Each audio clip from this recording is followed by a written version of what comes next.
Hi HCGers, this is HCG Berry Babe.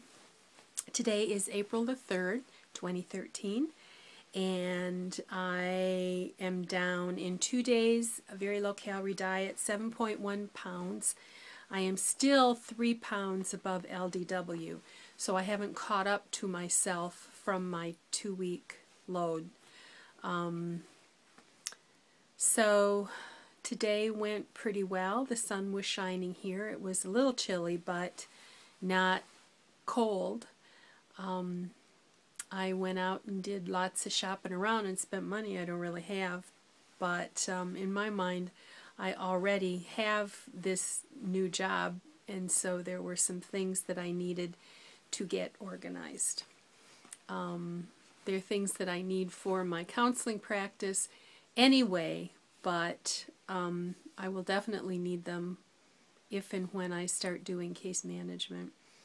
So kind of a surprise occasion occurred when my niece and her mom and her 3 kids and husband came to visit my mother-in-law, who's very old and not in great health, and my sister-in-law.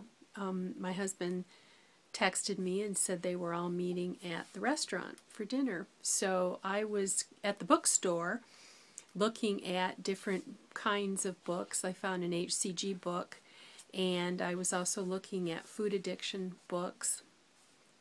And I had gone to the iPad section looking how to use your iPad for business. So I took off and met at the restaurant, and I had just eaten a protein bar and had a bottle of water. So I just got a Diet Pop and sat while they ate. And it's what we call in Michigan, quote-unquote, family dining, which is one step up from what we call a Coney Island. And they do pretty good fried foods and food porn, wraps and gyros, don't know how to say that. Just about anything you want you can get. And so I sat and kind of watched everybody eat. I really didn't mind too much. I was interested in the food choices. And thought it would be nice to be eating, but I wasn't obsessing about it. But what I find is that while I do fine during the event, after the event sometimes, on an unconscious level, I think my brain starts thinking that it was deprived and then goes overboard. When I got home, I did end up eating more protein and a little bit of carbs, but nowhere near what it would have been if I had ordered something off the menu. So all in all, I was pretty pleased with that. So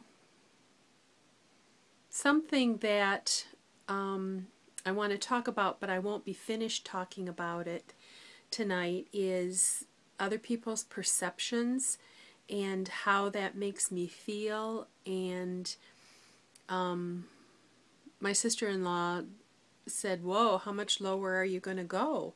And I said, "Well, I'm working on my last 20 pounds. I said, I really want to get all the bad fat off." And I told her a little bit about HCG, and she was interested, but she doesn't have any weight to lose, so her interest was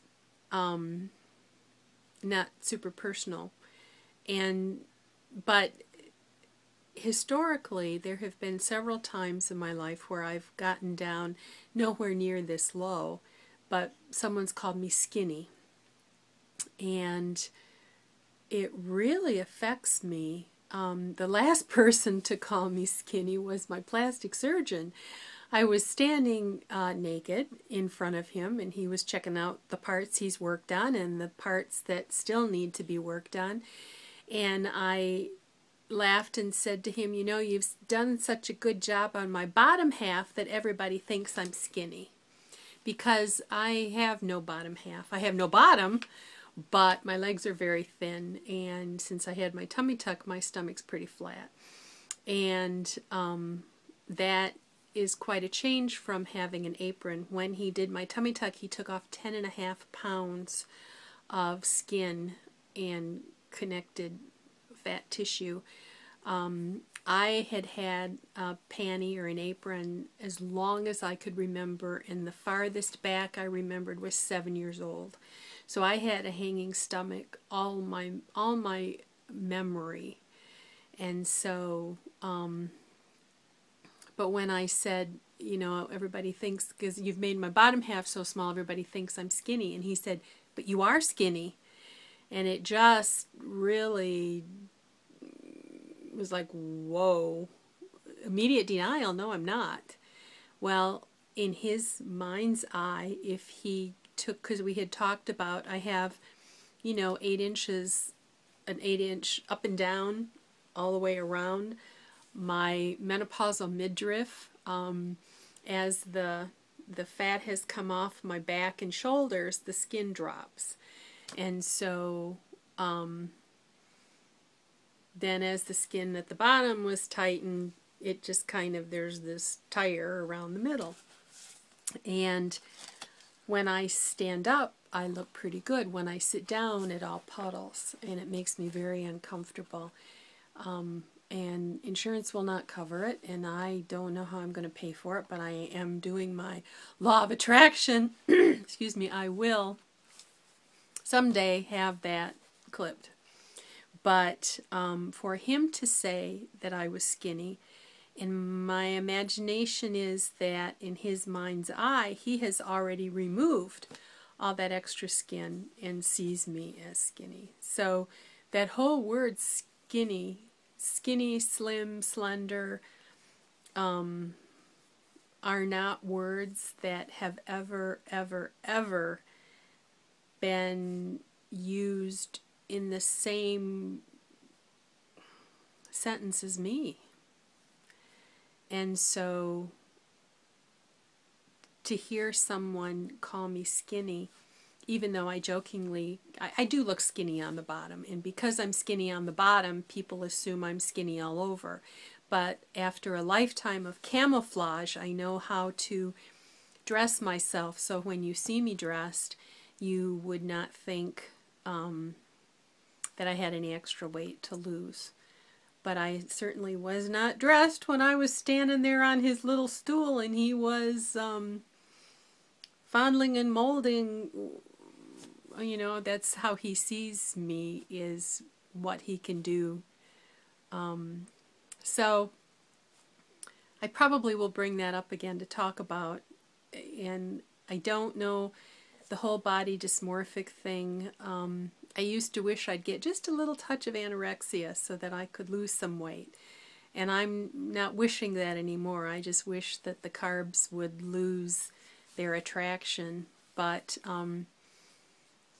20 pounds, I'm 20 pounds from goal. And it's like I've never been this close before. Well, I have. I was down to 160.8 and I was 164.1 on LDW, and I was 162 something. So I've been lower, but not for long. But so I finally am in the 160s, and I'm just hanging on by my fingernails that I'm not gonna hit those 170s again. I've been up and down 8, 9, 10 times or more, and I'm tired.